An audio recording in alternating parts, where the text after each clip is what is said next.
जब तक एक पार्टी पावर में होती है, सत्ता हाथ में होती है, तब तक कोई घोटाला सामने नहीं आता है। जब हाथ से सत्ता चली जाती है तब सारे काला चिट्ठे खोलते हैं।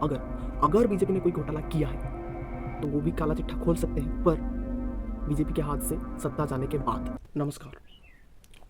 रूलिंग पार्टी शासन करता है। रूलिंग पार्टी से कोई गलती हो या फिर रूलिंग पार्टी ठीक से काम नहीं कर रहा हो, एक गुड एंड स्ट्रॉन्ग अपोजिशन का जिम्मेदारी होता है कि रूलिंग पार्टी को ठीक काम करने के लिए मजबूर कर दे। नेता चाहे रूलिंग पार्टी के हो या फिर नेता अपोजिशन के, नेता का एक ही मोटिव होना चाहिए, देश को सुधारना, देश को आगे बढ़ाना। पर भारत में वैसा कुछ दिख नहीं रहा है। सब लोग यहाँ पे अपने अपने जेब गर्म करने के लिए बैठे हुए हैं। इलेक्शन कॉम्पिटिटिव होना चाहिए, पॉलिटिकल पार्टीज के बीच फेयर एंड टफ कंपटीशन एक हेल्दी डेमोक्रेसी का लक्षण होता है। एक स्ट्रॉन्ग एंड गुड ऑपोजिशन एक रेगुलेटर या चेक पॉइंट की तरह होता है। गलती की संभावना मात्र से ही रूलिंग पार्टी को क्रिटिसाइज करके देश हित में काम करने के लिए मजबूर कर देना उनका कर्तव्य होना है। जनता का आवाज़ उठाना उनका कर्तव्य होता है। भारत के ओपोजिशन में सबसे बड़ा नाम कांग्रेस का है, जिन पे A to Z नाम का सारे घोटाले का आरोप लगते रहते हैं। मार्क माई वर्ड्स, जब तक एक पार्टी पावर में होती है, सत्ता हाथ में होती है, तब तक कोई घोटाला सामने नहीं आता है।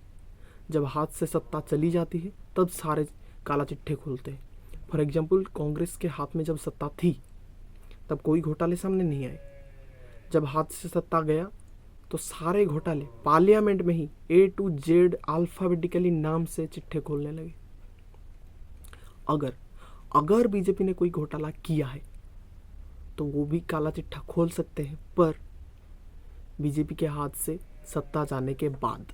एक स्ट्रॉन्ग ओपोजिशन का होना डेमोक्रेसी के लिए बहुत आवश्यक है।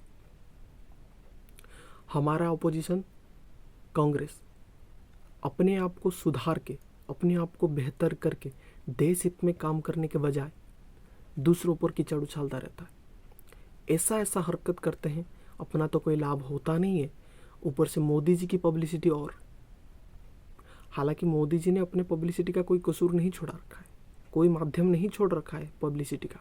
फॉर एग्जाम्पल, ईडी पे ये लोग आरोप लगाते हैं कि ईडी भ्रष्ट है, बीजेपी के इशारे पे काम करता है। ओके, सबसे पहली बात तो ये है कि तुम ऐसा काम करते ही क्यों हो कि ईडी को मौका मिले तुम्हारे पर कार्रवाई करने का। दूसरी बात, अगर तुम कुछ गलत नहीं किए हो और फिर भी ईडी ने तुम्हारे ऊपर कार्रवाई कर रहा है, पर कोर्ट तो बायस्ड नहीं है ना, कोर्ट तो बीजेपी के इशारे पे काम नहीं करता है, तो कोर्ट में तुम्हारे अगेंस्ट ही क्यों फैसला आता है। ईडी के कार्रवाई के बाद जब तुम कोर्ट में अपील करते हो तो फैसला भी बहुत बार तुम्हारे अगेंस्ट ही आता है। बहुत बार क्या, 99% तुम्हारे अगेंस्ट ही आता है। कांग्रेस के बाद आते हैं आम आदमी पार्टी वाले। ये बोल के आए थे कि हम कट्टर ईमानदार हैं, और फिर इन पे लगे आरोप घोटाले का, ये भी गए जेल, वो भी नॉन बेलेबल। अगर तुमने कोई गलती नहीं किया है तो कोर्ट तुम्हारा बेल रिजेक्ट क्यों कर रहा है बार बार, बताओ। अब इनकी हरकत देखिए, पहले से ही तुम्हारे दल का 2 बड़े बड़े नेता जेल में बैठे हुए हैं, कितनी बार बेल के लिए हाजिरी लगा चुके हो कोर्ट के, पर बेल नहीं मिल रहा है। पर इतनी चुल क्यों मची रहती है आप में कि ये बोल रहे, चीख चीख के बोल रहे कि दम है तो हमें अरेस्ट करके दिखाओ, दम है तो हमें अरेस्ट करके दिखाओ। लो भाई, अरेस्ट हो गए। लॉजिकली ईडी पर आरोप लगना स्वाभाविक है। ईडी ने जितने छापामारी कर रहे हैं और पकड़ रहे हैं, सारे ओपोजिशन के नेता हैं। बीजेपी के नेता क्या दूध के धुले हुए हैं। अब यहाँ एक सोचने वाली बात है, कुछ समय पहले तक आपने जिसको भ्रष्टाचारी बोल रहे थे, अब आप उन्हीं को ही अपने पार्टी में मिला रहे हो। अब ये बात तो है नहीं कि इसके बारे में मोदी जी को पता नहीं है। मोदी जी ने खुद बोला था कि भारत का सबसे भ्रष्टाचारी पार्टी एनसीपी है, और कुछ ही समय के बाद ही खुद एनसीपी को अपने पार्टी में मिला लिया। नीतीश कुमार और अमित शाह के बीच जो सेंटेंस वार चल रहा था कि कौन कितना भ्रष्टाचारी है, एक तरफ से बोल रहे थे कि हमारा दरवाज़ा इनके लिए हमेशा के लिए बंद हो गया है, एक तरफ से ये बोल रहे थे कि हम मर जाएंगे पर बीजेपी नहीं ज्वाइन करेंगे, और दोनों ने ही अपनी बात से मुकर गए। ये सत्ता का लोभ नहीं है तो क्या है। इलेक्शन सर के ऊपर है, और इस टाइम पे ऑपोजिशन के नेताओं पर ईडी और सीबीआई का लगातार रेड करना एक फेयर इलेक्शन की तरफ इशारा नहीं कर रहा है।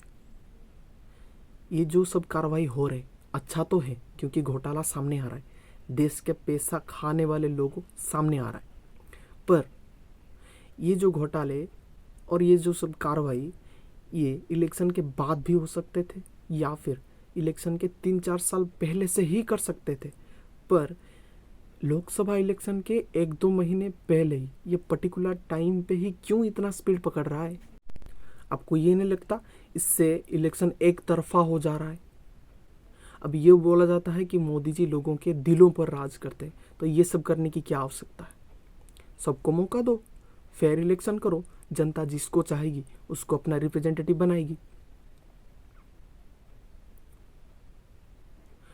और इलेक्शन के बाद आप सारे दोषियों पर कार्रवाई करो, ईडी लगाओ, सीबीआई लगाओ, उन्हें सबको जेल में डाल दो, कोई कुछ नहीं बोल पाएगा।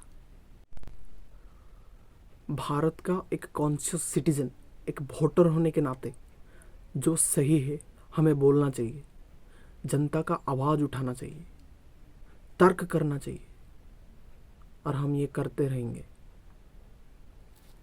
जय हिंद। आपका राय कमेंट सेक्शन में ज़रूर बताएं।